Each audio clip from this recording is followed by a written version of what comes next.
it's Brooke. Welcome back to another episode of the A Knit Soul podcast. My name is Brooke, and I am the owner and dyer behind Fully Spun. And if you hear snacking in the background, that's Rolo. I just got home, so he is taking his time to eat his dinner now. But I'm trying to catch and record a couple videos before I run out of light. I had a quiet weekend, so I did not end up recording this weekend, but I did want to go ahead and record this episode so I can get it uploaded. So up first, some administrative things. I have the 2018 sweater knit along going on right now, and in order to participate in that knit along, all you have to do is knit a sweater for yourself and enter it into the FO thread on Ravelry. There also is a chatter thread where you can look and see what everyone else is up to, as well as post pictures and information about what you're working on. The sweater cal is going all year, with prizes being drawn quarterly from both the FO and chatter threads. And if you are a maker and would like to donate a prize for one of those giveaways, definitely just let me know either on Instagram, Ravelry, or through the email in the description box below. Hi, Rolo. Alright, Rolo's gonna come visit us this time. Hi, Pooh. You done eating dinner? You done eating dinner? Yes? You full? Alright. So, and actually, I do have some prizes for that, so I will show you those in the acquisitions section. There are no finished objects, but I do have quite a few whips. I have been kind of going whip crazy. I started a new job late last month, and so my brain has pretty much been toast, which I talked about a little bit in the last episode, but I think that's made me just like kind of not super into everything that I've been knitting. So, hi Rolo. So I finally cast on a project on Saturday that I'm really happy with and excited about, so I guess I'll jump into that one first.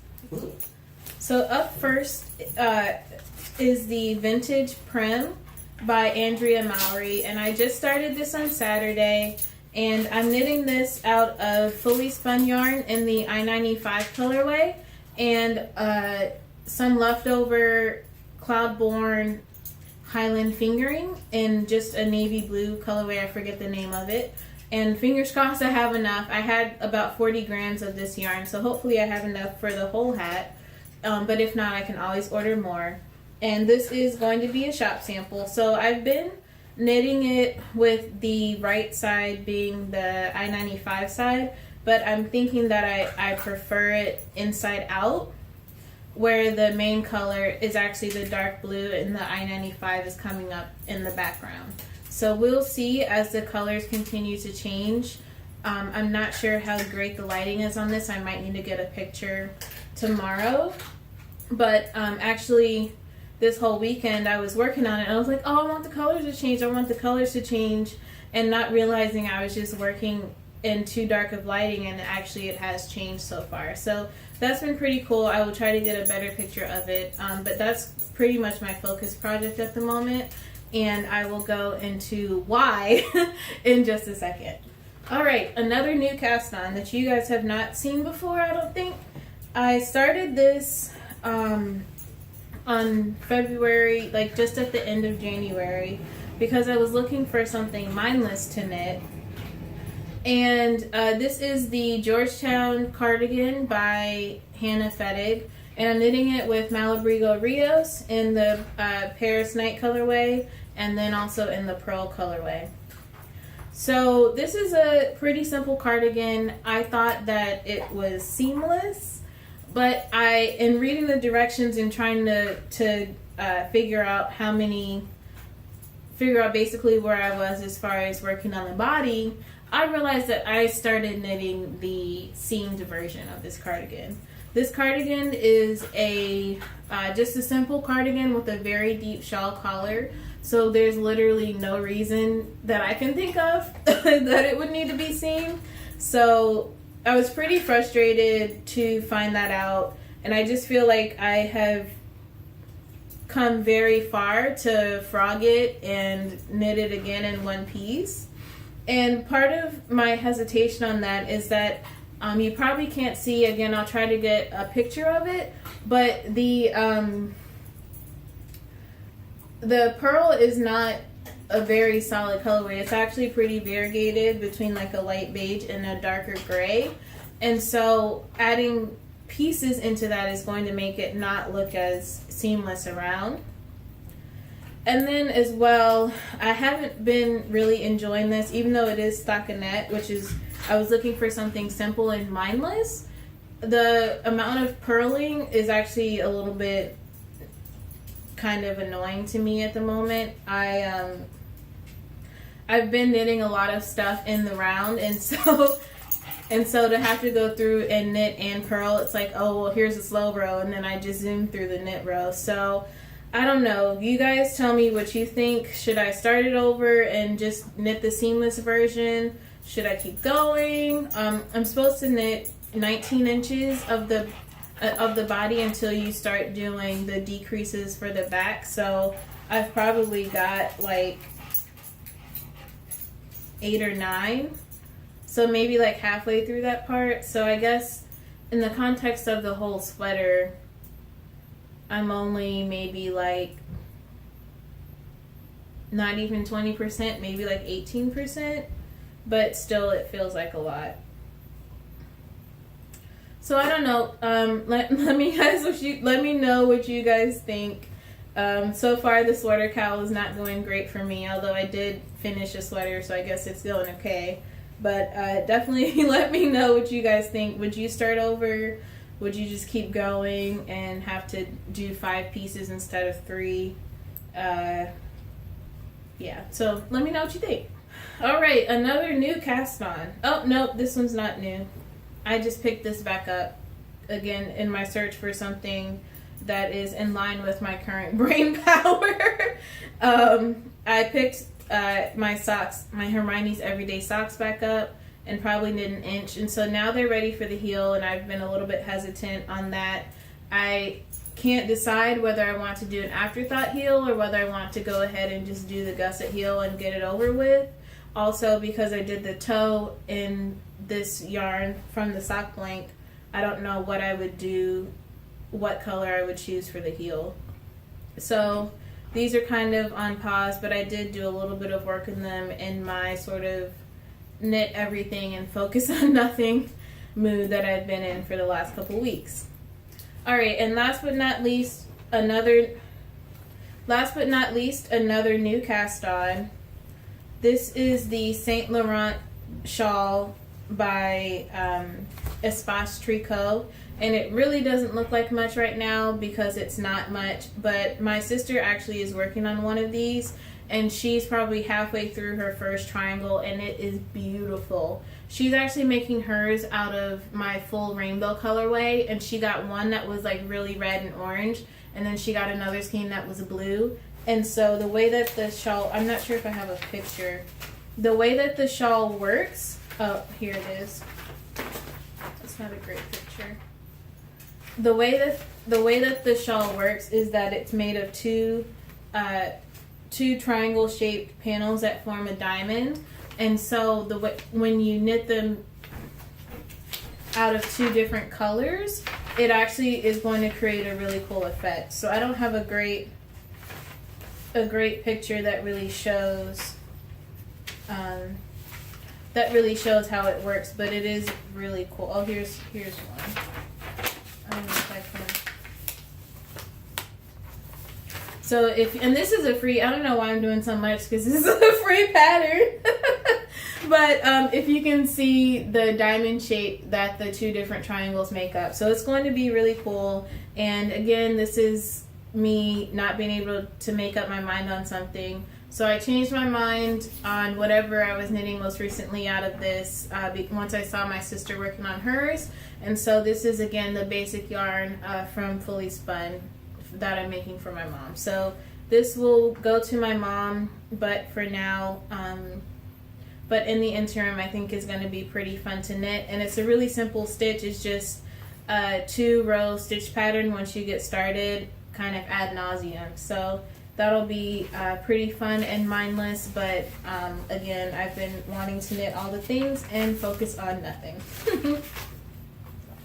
Alright, that's it for works in progress. Up next I have acquisitions.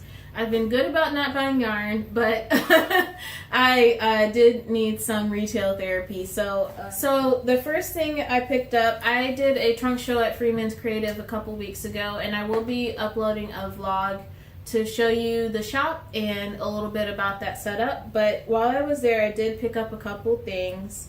I purchased these unicorn embroidery scissors, which I don't think you'll be able to see, but I will get a picture of. And I just thought they were so cute. The unicorn horn is the actual scissor part, and I've been needing some actual embroidery scissors for my embroidery work. And then I just saw these and I thought they were so cute. It's just a little tape measure with a little pom-pom. Not as if I need any more tape measures, because I've got a million floating around the house, but hey, you can never have enough. And actually I recently accidentally ironed one, so there's that. I'm back to a million. I was at 999,999. So yeah, so if you are in Raleigh, Durham area, definitely stop by and check out Freeman's Creative. Amelia's awesome, and the shop she's building is really cool, and she's got stuff for she's got yarn, she's got sewing, she's got finished products, she's got paper products, she's got all sorts of stuff. And also she is located next to the Scrap Exchange in Durham, which is kind of like a thrift store type of deal, and so that's really cool too, and you should check that out as well if you have some time. Alright, next is a bag that I purchased from Corky Monday Crafts, and her name is Kalisha, and on Instagram she's Nadiratani, Nadiratani, and her Etsy shop is Quirky Monday Crafts, and she also has a podcast which is called the Quirky Monday Craftcast. So a few weeks ago, I saw her post on Instagram that she got some Ankara fabric to make project bags out of. So I've been watching until she finally uploaded them, and I picked this one. I was between this one and another one, but they are just so beautiful, and she actually also sent one for you guys for the giveaway. So I wanted to leave it nice, so I don't know what it looks like, but I will get a picture from her for future podcasts so that you guys can see what you could potentially win. And I'm really excited about this, and I think I'm going to put my new hat project in it. And yeah, so I'm just really excited about it. I think it's so cute. Alright, and more things for the sweater cowl giveaway. This is from a person named Heather Duncan, and right now she doesn't have an Etsy shop, even though I have highly suggested to her that she get her Etsy shop going. So she's a hand spinner and also will be carried at Freeman's Creative in Raleigh. And so I traded a couple skeins with her to get a couple skeins for you guys for the giveaway. So this one is called Denim Days, and it is alpaca and wool, and it's a 2-ounce skein, and it's approximately worsted weight, and it's really pretty. It's mostly brownish gray with muted tones of color throughout, and then a couple like flecks of sparkle.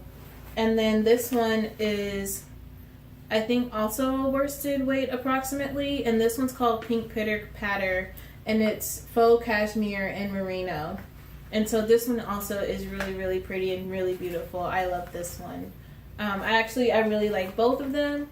Either of these you could get some mitts out of, or you could pair with another yarn and make yourself a hat. And then she also sent a 2-ounce bat, which is mixed materials, but it's just so beautiful. Look at that color. And I don't spin anymore. That's part of why I built Fully Spun / am building Fully Spun, is because I don't have the time and opportunity to spin. But this is just amazing. Like literally this is everything. So this is also something that you could potentially win in the sweater cowl or another giveaway, depending on whether I decide to do more and whether I run into whether I run into a winner who is also a spinner. So yeah, so thank you to Heather for those items and your package. You should have it by the time that you see this. But, so yeah, that's it. We've got some giveaway prizes going, which are pretty cool, and I'm excited to see. We've already got some finished sweaters going on, and I'm excited to see what else you guys create. Alright guys, that's it for today. If you like this video, hit the like button down below. And if you'd like to see more craft and lifestyle videos from me, definitely hit the subscribe button. As you may know, YouTube recently changed its YouTube Partner Program. And so that has changed my subscriber goal from 500 to 1,000 so that I can become a YouTube partner again. And also it's great motivation for me to help grow my channel. And that will require two things. That will require you guys to like and share my videos with people who you think would be interested, and as well I will commit to continuing to provide interesting and engaging content for the channel. As well, if you would like to support me directly in the interim, you can definitely check out my Patreon page, which is a way for you to provide support directly to content creators in exchange for exclusive content. Alright guys, as always, thank you so much for watching, and I'll see you in the next one.